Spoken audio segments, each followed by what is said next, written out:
আমি বাংলাদেশ পিরোজপুর নাজিরপুর থেকে আসছি। পিরোজপুর জেলা নাজিরপুর সাব রেজিস্ট্রি অফিস। আজকের 38তম দিনে এসে আমরা পৌঁছেছি। আমার ভাইয়েরা বোনেরা আস্তে আস্তে অসুস্থ হয়ে পড়ছে, জীবনের শেষ শক্তি দিয়ে তারা নড়ে যাচ্ছে। এই আপনার মানে বৈষম্যতা থেকে আমরা মুক্তি চাচ্ছি। আমরা যে কোনো কিছুর বিনিময়ে আমরা এই বৈষম্য থেকে মুক্তি নিয়েই ছাড়বো। আমরা চাকরি নিয়েই বাড়িতে যাব। হ্যাঁ, আমাদের জাতীয়করণ করতে হবে। আমাদের এক দফা আমাদের জাতীয়করণ করতেই হবে যে কোনো কিছুর বিনিময়ে। আজকে আমার ভাইয়েরা লাশ হয়ে পড়ে আছে।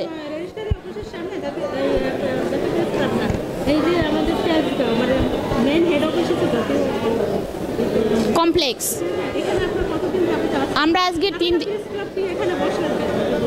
প্রেস ক্লাবে আমরা অনেক দিন করেছি। আমরা চাচ্ছি মানে অনেক বৈষম্যতা এর ভিতরে আছে। আমরা প্রয়োজনে দরজায় দরজায় গিয়ে প্রত্যেকটা নকলনবিশ, প্রত্যেক স্যার, অভিভাবক যারা আছে সবার কাছে আমরা পৌঁছে দেওয়ার জন্যই আজকের কমপ্লেক্সে এসেছি। কমপ্লেক্স না, আমাদের একইভাবে আমরা এখানে ততদিন থাকবো যতদিন আমাদের দাবি আদায় না হবে।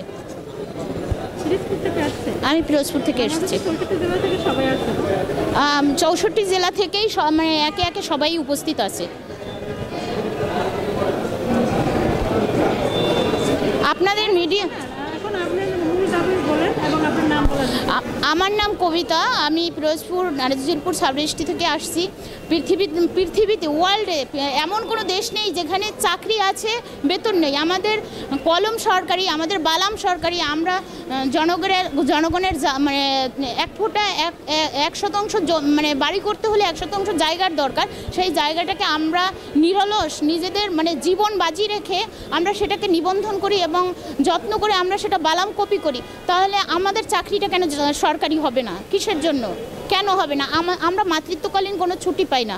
আমরা অকুপেশনালি বিভিন্ন ডিজিজে ভুগতেছি। আজকের আমার ভাইয়েরা বোনেরা রাস্তায় পড়ে আছে কেন? জাতি দেখছে না? যারা আছে উপরে প্রশাসন তারা দেখছে না? আপনাদের প্রেস মিডিয়ার মাধ্যমে আমরা বলতে চাই, আপনারা আমাদের এই নিউজটা একটু পৌঁছে দেন। আমরা যেন আমাদের দাবিটা আদায় করে যেতে পারি। আমরা ব্রিটিশের এই শাসন থেকে আমরা মুক্তি চাই। আপনি আর কিছু জানতে চাচ্ছেন? আমরা 38তম দিনে এসে আজকের আর আমাদের বলার আর কোনো ভাষা নেই। আমরা ভাষা হারিয়ে ফেলছি। আজকের ভাইয়েরা অসুস্থ হয়ে পড়ছে, বোনেরা অসুস্থ হয়ে পড়ছে, দেখতে তো পাচ্ছেন। আমরা কোনো নাটক করছি না, এখানে কোনো নাটক নেই।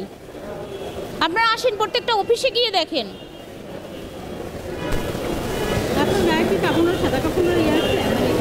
হ্যাঁ, অবশ্যই আছে। আমার এখানে রাখা আছে, আমার মাথায় পেঁচানো আছে। মায়েরা বোনেরা এরা 12টা-1টা পর্যন্ত আমরা থাকি। তারপর ভাইয়েরা তো দেখেনি, আমাদের বিভিন্ন লাইভ থেকে আমরা শেয়ার করছি। মশারি এখানে আমরা এই প্রেস ক্লাবের বারান্দায়, এখানে আঙিনায় আমরা শুয়েছি, রাস্তার কানায় শুয়েছি। আমরা অনশন মানে কি? আমরা এখানে মাঠ ছাড়বো না। আমাদের দাবি পূরণ হওয়ার পর। আমার নাম কবিতা।